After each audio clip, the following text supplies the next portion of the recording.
Our next slide is on the Promotion of Administrative Justice Act, or Paia. Administrative justice binds all levels of the government, on the national level, the provincial level, and the local level. It refers to how we interact as individuals when the government or those working on its behalf act in ways that appear wrong, unfair, or unjust. It ensures that public bodies make the right decisions. Section 33 of the Constitution provides that everyone has the right to administrative action that is lawful, reasonable, and procedurally fair, and also that everyone whose rights have been adversely affected by administrative action has the right to be given written reasons therefor. What is administrative action? It is defined as a decision which is of administrative nature made by an organ of state that adversely affect the rights of people. So, if you want to know if an action is an administrative action, you just have to look at the definition and make sure that all the elements of the definition is in that action if you want to complain about that action. If we take for an example, the Department of Social Development makes a decision to upgrade their computer software for the payout of pensions to pensioners to make it better, and you look at the definition of an administrative action, it is a decision that was being taken. It is of administrative nature. It has been done by the organ of state, the Department of Social Development, but it will not adversely affect the rights of the pensioners, of the people, because the upgrading is going to help the pensioners. It's going to help them in the sense that the pensions will be paid out in a faster and more effective way. There are certain exclusions with regard to the process of administrative action, processes that do not fall under administrative action because they fall under the Constitution.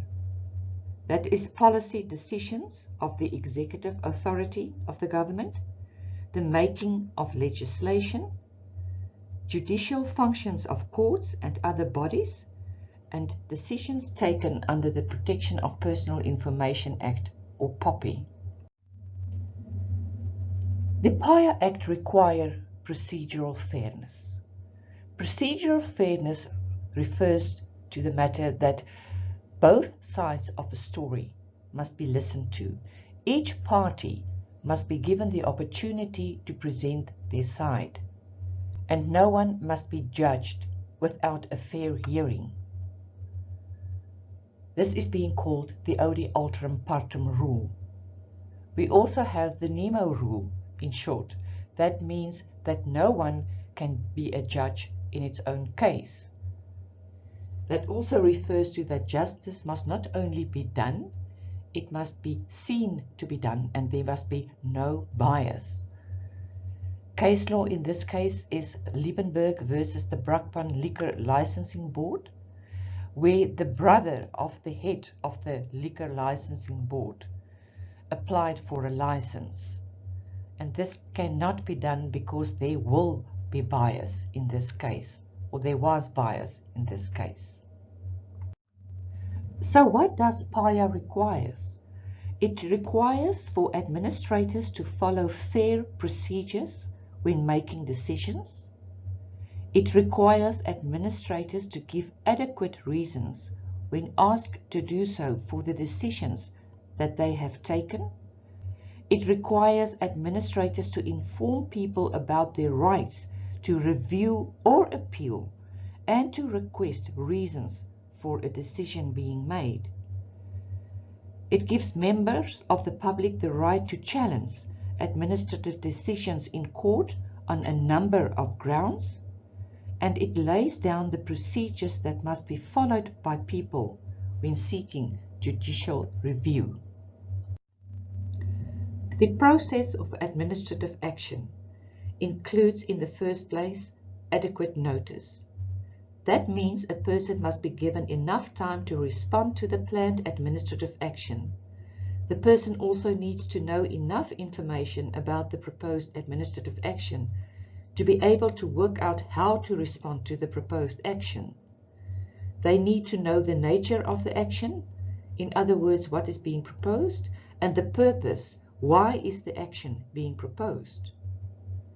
A person must also be given reasonable opportunity to make representations.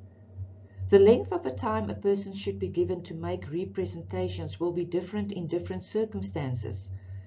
This should include an opportunity to raise objections, provide new information, or to answer charges. A reasonable opportunity to make representations can sometimes mean that the person affected by an administrative action must be given a hearing where that person can make a verbal input. At other times, it may only mean that the person should be allowed to submit written representations to an administrator who must read and think about them. A clear statement of the administrative action must be provided. An administrator must clearly state what the administrative action is and what it will be taken to. A person affected by the administrative action must understand what is likely to happen. This will assist the person affected to respond to the action. The administrator must use plain and straightforward language in order to help people to understand exactly what is being planned. Adequate notice of any right to appeal or review must be provided. People affected by an administrative action can challenge that action if they think that action is wrong. This could, if the law provides for it, be by going to a higher level within the government, like a supervisor or an appeal board. They can also take the matter to court for judicial review. An administrator must tell the person that they have these rights, and they must also inform the person about the details and procedures for exercising this right in advance. In other words, without waiting for the person to ask. Information should be provided on at least the following: where the appeal can be made, when it must be made, and how to make the appeal. Adequate notice of a person's right to request reasons must also be provided. People affected by the administrative action must be told that they have the right to request reasons for that action. The administrator must also proactively inform the person about the details and procedures to exercise this right. This is also without waiting for them to ask. Where the request can be made must be told to them, when it must be made, and how to request reasons and where to get assistance from. Judicial review. Anyone who is unhappy with an administrative decision can challenge it in court. But the rule of Paia is that before this is done, there must be an exhaustion of internal remedies. In other words, judicial review is the last resort. Internal remedies means that the person must have requested reasons within 90 days of the date on which the person became aware of the administrative action, and this request of reasons must be done in writing. The request for judicial review must be done within 180 days from the date when the remedies were exhausted. What we do keep confidential falls under the POPI Act, or the Protection of Personal Information Act, and also what we do disclose also falls under the POPI Act and also the Paia Act. It is the Promotion of Access to Information Act that we are going to discuss just now, and also what we grant access to also falls under the Paia Act. The Promotion of Access to Information Act of 2000, Paia. Section 32(1) of the Constitution provides for a vertical or a horizontal application of this Act.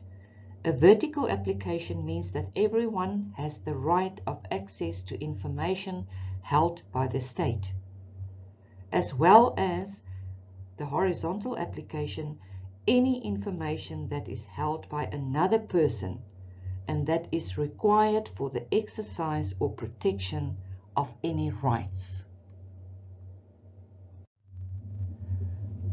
Paia also makes provision for certain grounds of refusal. In other words, when access to records cannot be granted. That is, in the first place, to protect the privacy of a third party.